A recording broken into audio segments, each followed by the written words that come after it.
नमस्कार, मी सूरज। आज आपण अशा विषयावर बोलणार आहोत। महाराष्ट्रच नव्हे तर देशभरात पुरुषांच्या हत्येचं प्रमाण वाढलेलं आहे। ते स्वतः हत्या करतात किंवा त्यांना महिलांच्या वतीने मारून टाकले जातं। का घडतं या गोष्टी? कारण एकच, प्रेम प्रकरण। अनेक ठिकाणी घटना घडलेल्या आहेत की पुरुषाला जिवंत मारून त्याचे तुकडे करून निळ्या ड्राममध्ये भरल्या जातात। नुकतंच पुण्यामध्ये एक प्रकरण घडलं, जिचं नाव शिया होतं। तिच्यासोबत लग्न ठरलं होतं त्या केतनचं। त्या केतनला बाजूला सारून चेतन सोबत राहायचं म्हणून केतनची हत्या करण्यात आली। गडावरनं त्याला ढकलून देण्यात आलं। काय कोणत्या थराला जातोय समाज? फक्त प्रेमासाठी, आवडत नाही म्हणून त्याला जिवंत मारले जाते। जर तुम्हाला आवडत नसेल तर तुम्ही डायरेक्ट घरच्यांना सांगा की आम्हाला हा मुलगा आवडत नाही। ज्याच्यासोबत प्रेम आहे त्याच्यासोबत तुम्ही लग्न करू शकता, पण पुरुषाच्या हत्या कुठेतरी थांबल्या पाहिजेत। पुरुष तणावाखाली असतो, तो स्वतःचं आयुष्य हा कुटुंबासाठी वेचत असतो। कोणत्याही कामानिमित्त तो बाहेर असतो आणि महिलांना हाऊसवाईफ म्हणून त्यांना वेळ मिळतो आणि त्या वेळेचा सदुपयोग महिला न करता वेगळ्या वळणाला जात आहेत। म्हणजे यामध्ये सर्वच महिलांना दोषी धरल्या जाणार नाही, पण बहुतांश महिला याच मार्गावर जात आहेत। हे कुठंतरी समाजाला विघातक आहे। कारण जर असंच घडत राहिलं तर येणाऱ्या काळात लग्न करावा का नाही याचा विचार सुद्धा केला जाईल। कारण जर हत्याच होऊ लागल्या तर लग्न कशासाठी करायचं हा विचार पुरुष मंडळी करेल। आणि महिलांनी सुद्धा या गोष्टीमध्ये सुधारलं पाहिजे।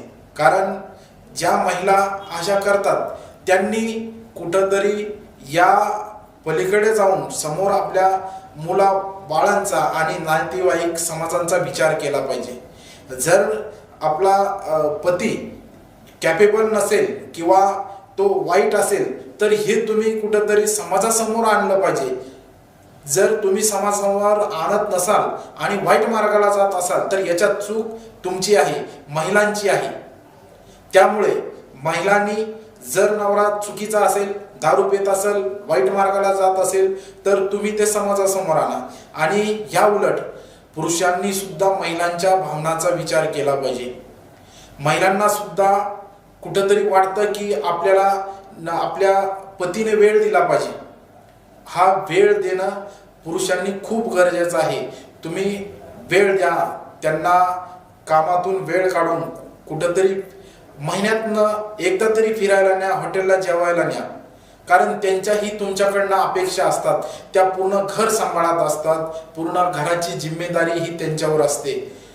अक्षरशः सकाळी उठल्यापासनं महिला स्वयंपाक करण्यापासनं, मुलांना शाळेत सोडण्यापासनं, घराची स्वच्छता राखण्यापासनं, घरामध्ये येणारे पाहुणे असतील यांची निगा राखण्यापासनं आणि सर्वच रात्रीचं अंथरूण टाकेपर्यंत त्या कामात व्यस्त असतात। पण काही महिला असतात त्यांना काम कमी असल्यामुळं बाहेरचे मार्ग सुचतात। त्यामुळं कुठंतरी पुरुषांनी सुद्धा महिलांचा विचार केला पाहिजे। नाहीतर समाज ही संस्कृतीच आणि समाज हाच नष्ट व्हायला वेळ लागणार नाही। अनेक आपण इतिहासात गेलं तर महिलांना जे स्थान होतं ते स्थान कुठंतरी या समाजात मिळत नाही। पुरुषांचा जो पुरुषी अहंकार आहे हा कुठंतरी याला कारणीभूत ठरतोय का याचा विचार करावा लागणार आहे। कारण महिलांना इतिहासामध्ये दुर्गा एक सर्वोच्च शक्तीचं स्थान दिलं गेलं होतं। त्या शक्तीला कुठंतरी आज आपण विसरत चाललोय का? कारण त्यांना जो मान सन्मान पाहिजे असतो तो भेटत नाही। आणि महिलांना काय पाहिजे? फक्त मान सन्मान। पतीने तिला विचारलं पाहिजे। या गोष्टी जर भेटत नसेल तर ती महिला नक्कीच बाहेर आपलं मान सन्मान शोधण्याचा प्रयत्न करते आणि त्यातूनच हे प्रकरण घडतात। प्रेम प्रकरण आणि त्यातून हत्या असे प्रकरण घडतात।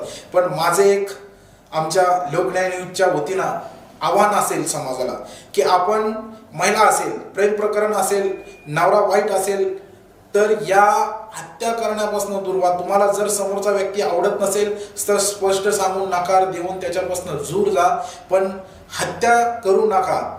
हा लोकन्याय न्यूजचा सर्व समाजाला एक कळकळीची विनंती असेल. धन्यवाद.